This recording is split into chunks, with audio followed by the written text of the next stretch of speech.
Yeah. You Can't Play Boxing Podcast. Episode 44. What's happening? Yeah, it's been a little minute. It's been a couple of weeks. You know what I'm saying? We had to take a little Christmas hiatus, but we back with the last episode of the second season, episode 44. I say this every episode, and I really mean it, you know what I'm saying? I really appreciate everybody who listening, the listenership in the second season. I think the numbers we grew, we had two or three of the highest rated episodes came in the second season. The listenership grew by 200%. I just want to thank everybody for listening, for real. I appreciate everybody. And in the third season, we're going to step it up a little bit more. Bigger and better things will be happening. Speaking of that, check us out on our socials. That's Instagram, You Can't Play Boxing. Can'tPlayBoxing.com is the website. You Can't Play Boxing is the YouTube page. Twitter, You Can't Play Boxing. Just check us out, all those places, you know what I'm saying?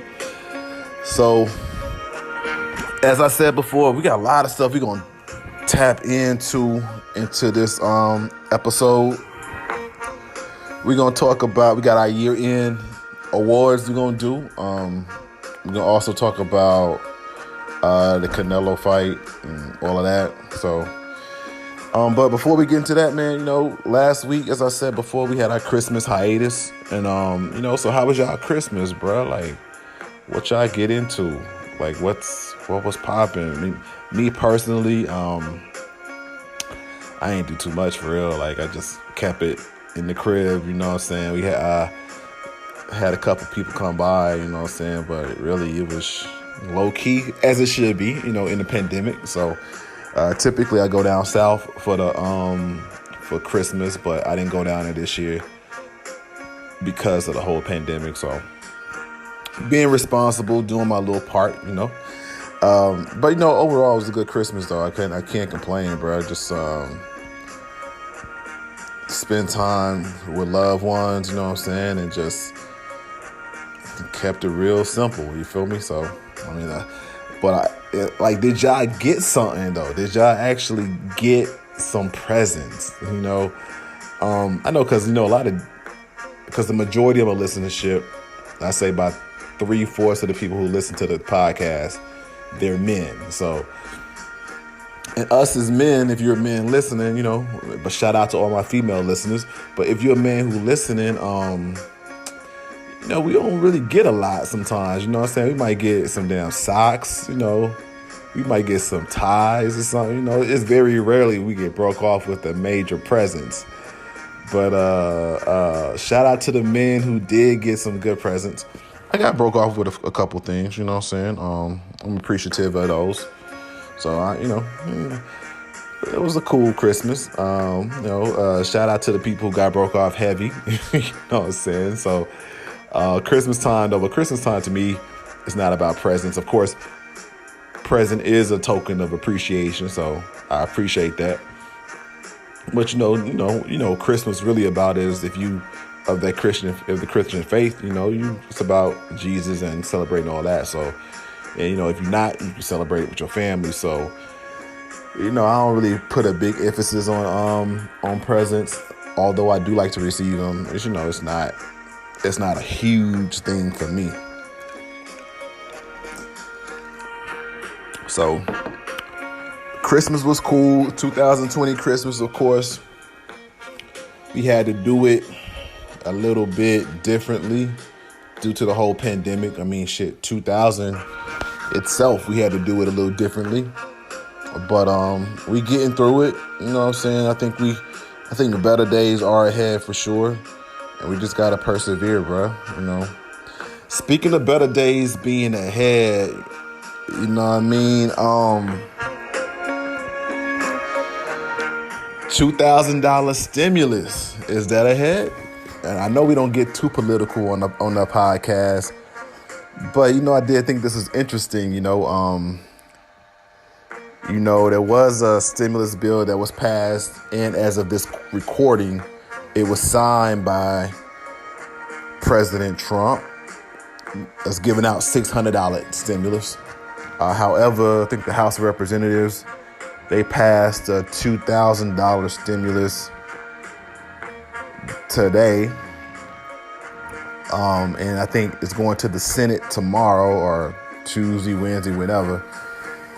And, me personally, I think, hey, we spend a lot of money on a lot of different things. So if you can give some of the people who need it $2,000, $4,000 or whatever, hey, set them up right for 2021. Set them up to win. You feel me? So I have no problem with it. Hopefully it does get passed.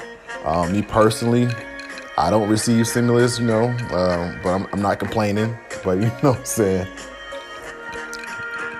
Due to the blessings that's been bestowed upon me, I don't receive the stimulus, but I do appreciate everybody who gets it, all the family members, all the friends, and everything like that. So if you are one of those who get stimulus, hey,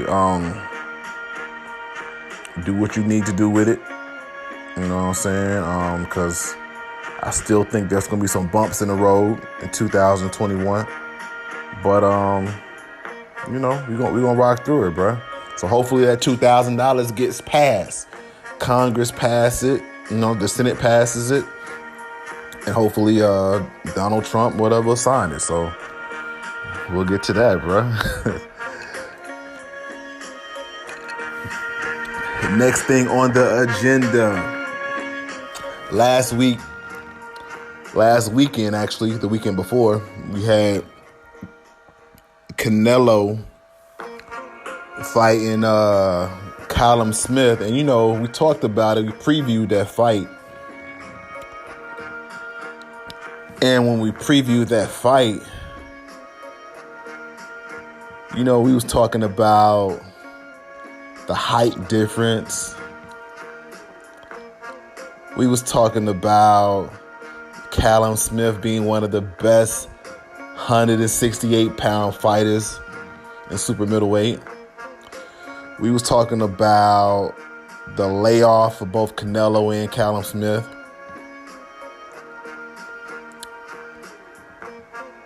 And what do we know? Canelo went in there,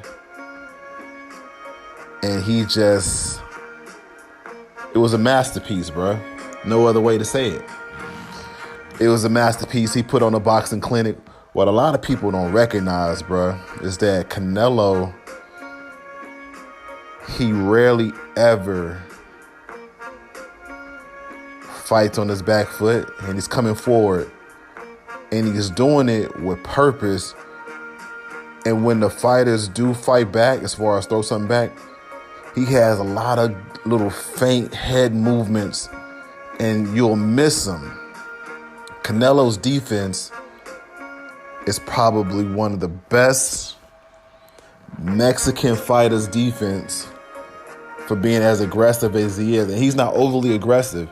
He's like boxing, but with purpose, and you don't really tag him that often.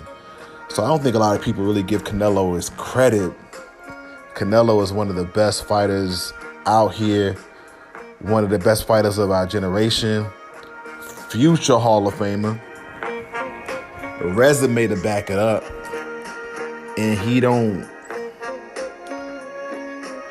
back down. You know what I'm saying? You gotta look at it. He fought Triple G 2 times. For whatever you might say, Triple G, some people think Triple G won the first fight. Some people think Triple G got to draw a second fight. But whatever you may say, Canelo didn't back down. Triple G was a monster, right? Canelo lasts 24 rounds with him. No BSing. You feel me? Canelo fought Danny Jacobs, who gave Triple G hell. Canelo beat him. No controversy. Canelo went up two weight classes, fought Sergey Kovalev. People might be like, oh, Kovalev washed up. Canelo he didn't have to take that fight. Canelo beat Callum Smith. the Lara fight, which was a close fight. He beat him, Austin Trout, when Trout was at the top. Miguel Cotto, Floyd Mayweather. Look at his resume. He didn't beat Floyd, but look at the people he's been in the ring with. Dude is a generational talent, bruh. And I think, next couple years, him and Errol Spence may end up fighting. I want to see that fight. But I really don't see nobody fucking with Canelo for real. Until you get to 175. But Canelo he's a beast.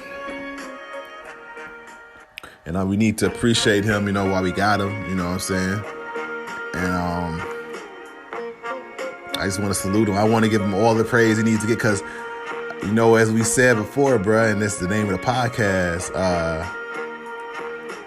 you can't play boxing, bruh. You can't play this. It's something that you got to really live because every time the fighters get in the ring, bruh, they're putting their brain on the line. You feel me?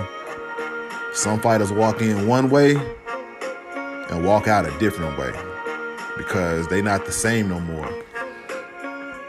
There's been a lot of fighters who go to the hospital suffering brain damage, can't walk no more. Fighters die, you know what I'm saying? So when you have somebody that's utilizing this craft at a high level, you gotta give them credit for it. It's not an easy sport. And the majority of boxers do not make them a lot of money. The majority of boxers making $100, $200, $300, $500, $1,000 you lucky. I'm talking about the club fighters. When you reach a certain level, you get the millions. So I want to give credit to all the guys out there doing their thing, dedicating to the sport, for making the sport what it is, for making the sport something that we enjoy, making the sport something that we want to talk about, that we consume, So shout out to Canelo and every other fighter out there. So what we're going to dive into real quick before we get to our break, we're going to talk about the top 5 pound for pound. And I'll give you my top 5 pound for pound for currently. Number 5, I got Tyson Fury. Number 5, he's the heavyweight champion. Well, he's the lineal champion. You know what I'm saying? Number 4, we got Teofimo Lopez. Had the big win against Vasily Lomachenko. He's my number 4 pound for pound right now. Number 3, got that dog from Omaha, Nebraska, Terrence Bud Crawford, number 3. Number 2, coming out of Texas, they call him the Truth, Errol Spence, the Truth. You feel me? He's my number 2 pound for pound. And then number 1, we just talked about it. One of the best fighters of this generation, taking on all comers. Truly a sight to be appreciated. We talking about Canelo Alvarez. You feel me? So Canelo's number 1. So what we gonna do real quick, we gonna recap 2020. We're gonna have our 2020 awards. I want to talk about who we got as Fighter of the Year, Fighter of the Year, Prospect of the Year, what promotional company is the best one of the year, Trainer of the Year, who's the boogeyman currently. Then I'll give you some of my personal recaps as far as my life goes. And so get something to drink real quick. We'll be back like another minute with all that. So hang tight.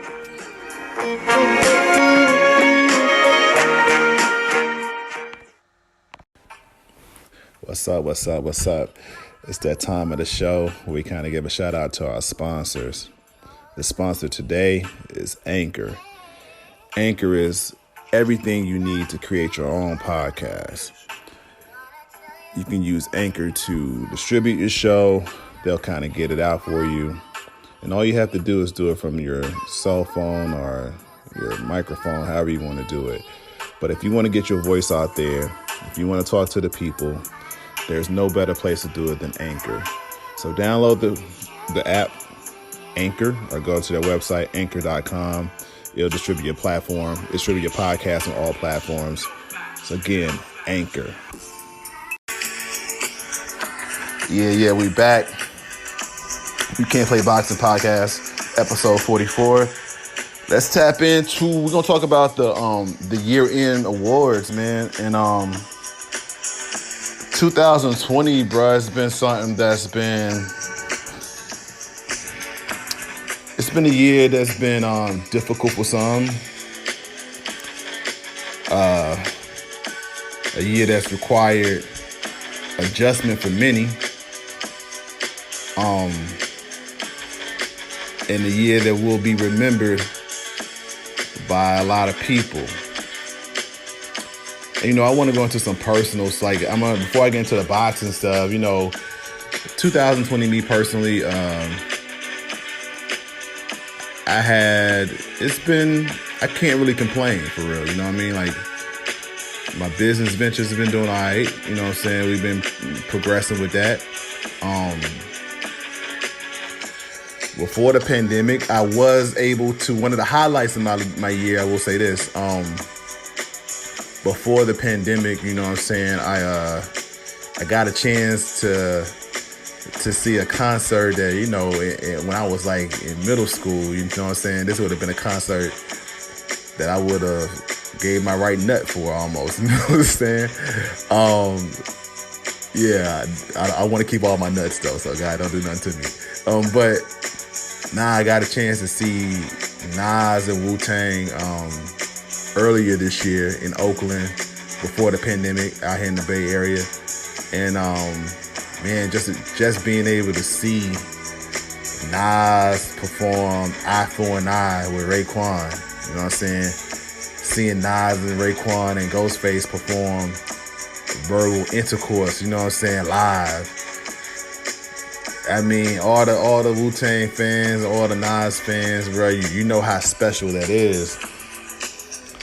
And being able to see Wu-Tang perform some shit, you know what I'm saying, and the concert was awesome. He had Too Short on there. That's why I knew Too Short was gonna bring it during the verses. Shout out to Too Short and E40. You know what I'm saying, representing the Bay out here. Too Short was on the bill. Dave East, Burner. So it was a real dope concert. And it really made you appreciate shit because you think about it, I was in the arena sharing a moment with 10,000, 12,000 people. And we don't know how often we're going to have those moments going forward. I mean, it may go back to normal. We may never have packed arenas like that no more. Who knows? But it was dope to be able to kind of share that moment and to kind of see that and witness it, especially, pre-pandemic, you know what I'm saying? That was part of my whole birthday weekend. So that was the same weekend we had Deontay Wilder and Tyson Fury. Also, I went to a Warriors game. And actually it was a game, Nas was at that game, E40 was at that game. So if you listen to King's Disease, I think on 27 Summers, Nas shouts out courtside Warriors Rockets Curry Up. Yeah, that was the Warriors Rocket game that I was at in the Bay out here. So he was at that game actually, and I seen him. I wasn't sitting by him, but I seen him at the game. And it was a dope experience, bro. So hopefully, man, like sporting events, concerts. I'm not a person to be out and seeing no boxing. Hopefully we get a chance to kind of experience that in 2021. And I think we are getting to, 2021, we still gonna have some kinks to kind of work out. But I think we're getting closer. We're getting closer to working everything out. I feel confident in that. I'm not saying there'll never be another pandemic, but I think we figuring this thing out, you know what I'm saying? And hopefully everybody remains safe. I know people personally who passed away for COVID. And right now, what I want to do before I even get into the whole 2020 recap, I want to do a quick moment of silence for everybody who has lost a loved one or lost family members themselves due to COVID.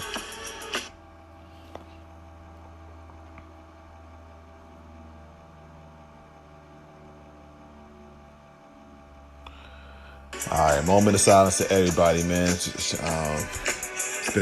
been a year, you know what I'm saying? A year that we'll never forget, you know, but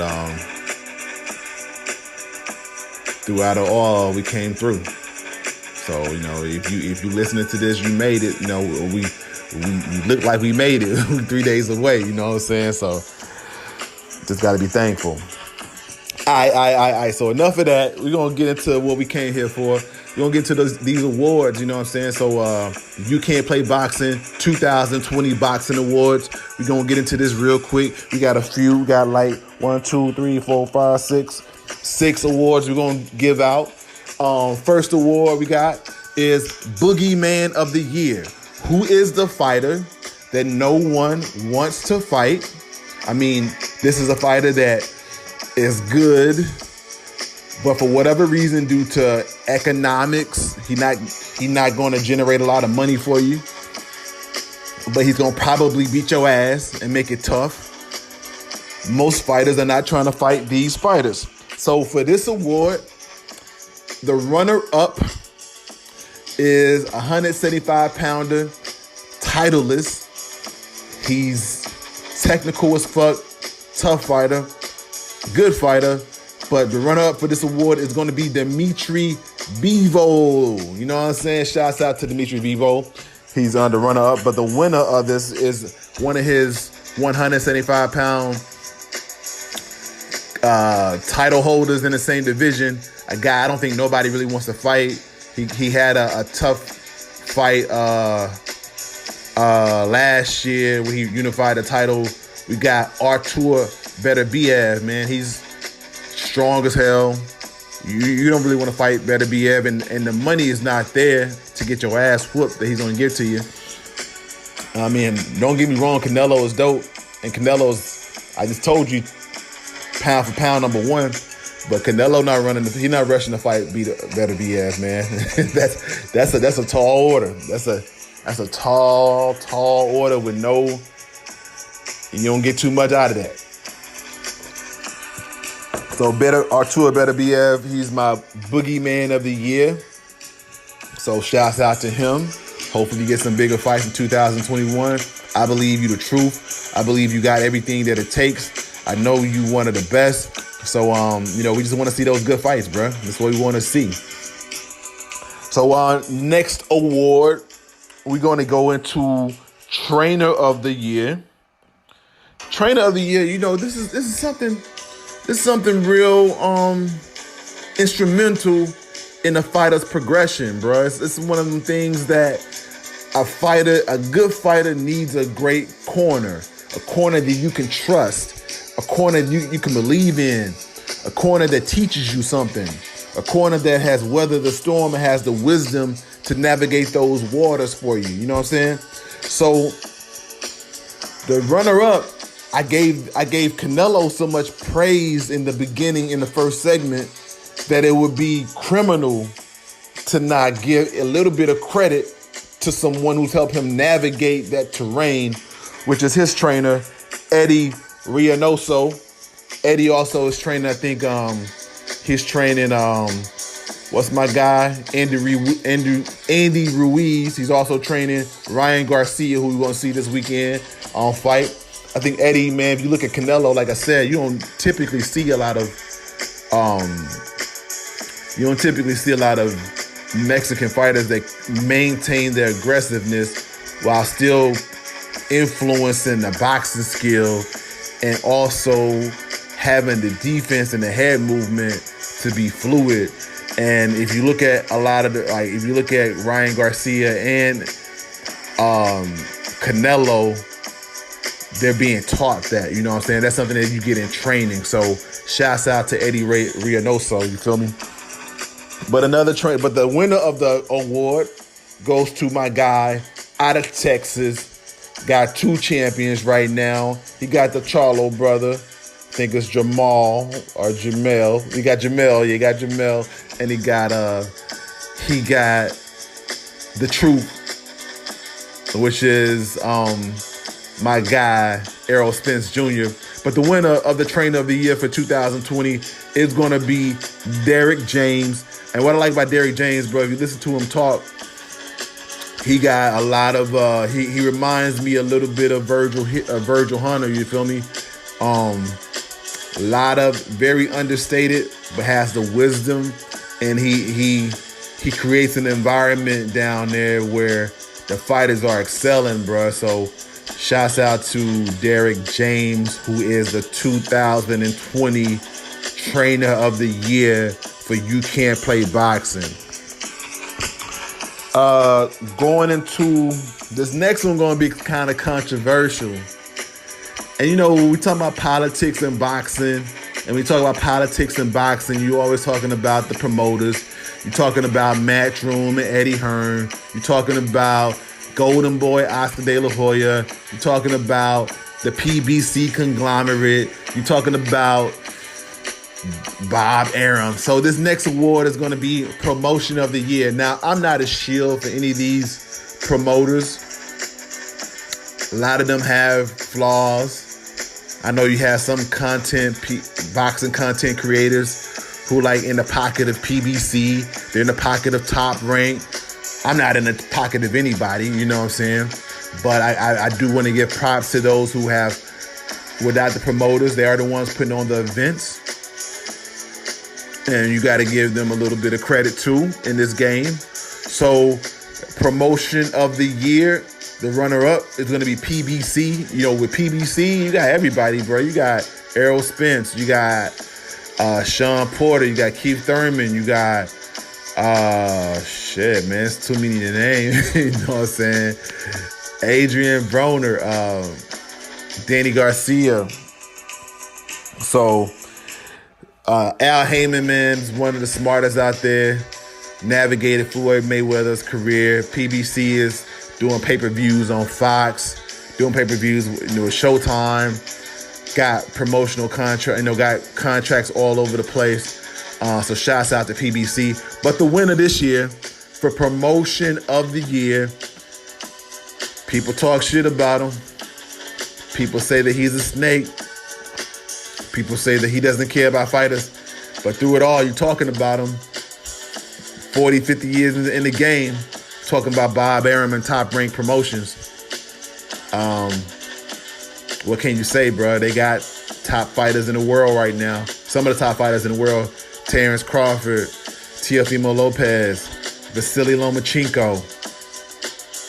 And what you got to admire about Bob Arum, man, in the fight game, if you're stagnant, you can lose.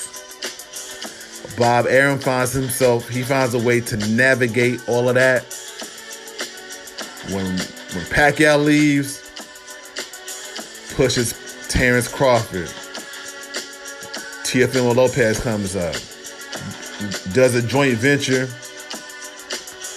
with Tyson Fury.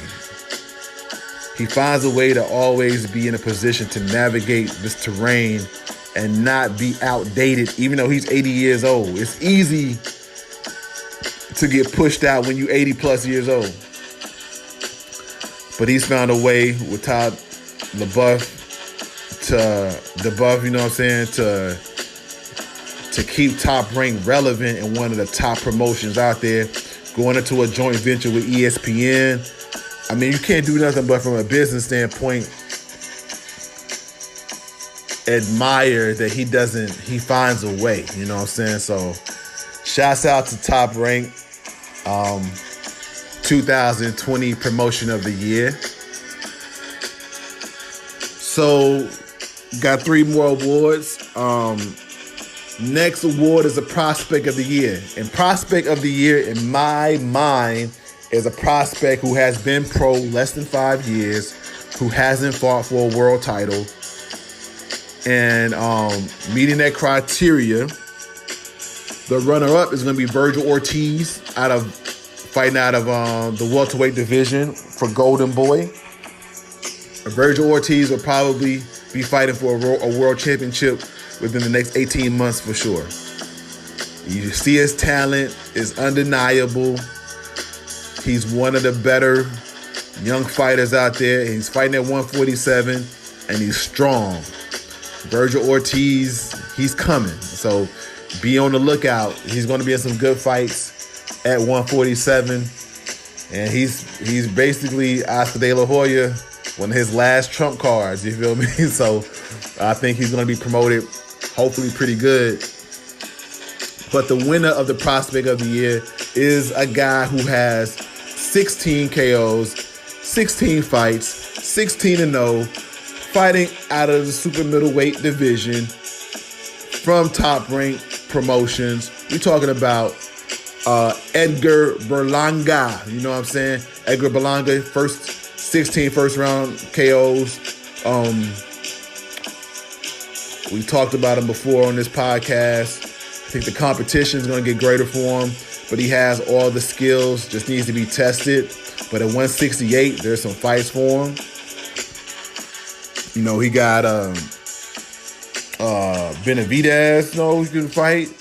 Got Callum Smith, Canelo there right now. If you go to 175, you got Dimitri Bivol, you got Artur Beterbiev. You know, you got a lot of fighters. So he's going to be in a position where in 2-3 years he can be tested by some of the greats. But right now, I think he's the prospect of the year for 2020 for You Can't Play Boxing podcast. So shouts out to Edgar Berlanga. So next category, we're going to talk about fight of the year. And in 2020, really, bruh, it's been a weird year because we had where the boxing universe shut down for basically like 3 months, really.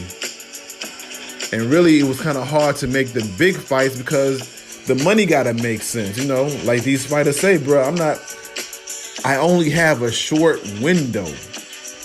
Why am I going to fight another top-ranked fighter and get paid half of the money that I would get paid if I would have fought him last year or possibly get paid next year? So it was a weird year in that respect because the money had to make sense. And so a fight of the year that the runner-up is from the pre-pandemic. Huge fight this year in Vegas. We talked about it earlier. The runner-up fight of the year is Tyson Fury versus Deontay Wilder 2. It was a huge fight in Vegas. We know Tyson Fury won that fight. The build-up to the fight was awesome. Top Rank and PBC, the two promotions, came together and put on a big event. And I'm glad we was able to get that in before the pandemic, you know what I'm saying? It would have been a shame if we couldn't have got that in before the pandemic, but that was allowed to us, so that's the runner-up. And the fight of the year, I want to give super major shout-outs to these two guys who chose to do a major fight during the pandemic, and they probably left some money on the table, but they said, okay, we want to fight in the bubble or wherever. And this is the two of the best 135-pound lightweight fighters out here who was fighting for pound supremacy. I'm talking about that fight that happened in the bubble, bro, on October 17th. I'm talking about that fight between Teofimo Lopez Jr. versus Vasily Lomachenko. And we know what happened. Teofimo Lopez came out victorious. He put it on the line. He came through. He fought a magnificent fight against a great fighter. And that's the fight of the year, 2020 You Can't Play Boxing podcast. So we at the last award of the year. This was kind of going to be a mirror of the fights of the year. The runner-up, I got Tyson Fury. He was victorious against Deontay Wilder. And the fight of the year is a guy, the reason I gave him fight of the year because he could have said, you know what, I'm not ready for Vasily Lomachenko. I want to get more money. I want to get paid. I don't want to fight in the bubble. I got a long layoff. I want to get a warm up fight first, but he decided not to, and he ended up winning the biggest fight of the year. And for that, I want to congratulate him and salute him for taking that chance on himself and betting on himself and having that confidence in himself. I want to give the award for Fighter of the Year to Teofimo Lopez Jr., Fighter of the Year for You Can't Play Boxing podcast. So salute to everybody who won an award. Salute to all the fighters, because without you, we wouldn't have shit to talk about when it comes to this boxing game. You guys put it on the line week in and week out, training, being away from your family, risking your life. And it's not easy. It's not an easy sport. And you can get embarrassed in this sport. And for you to do it at a high level and then kind of get through it, super salute to y'all. So what we gonna do, man? This was a great season. I want to thank everybody again for checking out the podcast. Thank everybody again for listening. We going to season 3. There's gonna be more things we're gonna roll out. We're gonna do it bigger and better. We're going to have guests. I know I've been saying we're going to have guests, but really in season 3, we're going to have guests. And, I want to appreciate everybody for checking us out. Again, check us out on all our socials. You Can't Play Boxing on Instagram. Can't Play Boxing on Twitter. On the website. You Can't Play Boxing on YouTube. You Can't Play Boxing on Twitter. So again, bro, y'all have a safe New Year's. We're going to come back in season 3 in 2021 with more boxing news, more of me talking shit, boxing and bullshit, along with other special guests. So until next time, y'all, peace.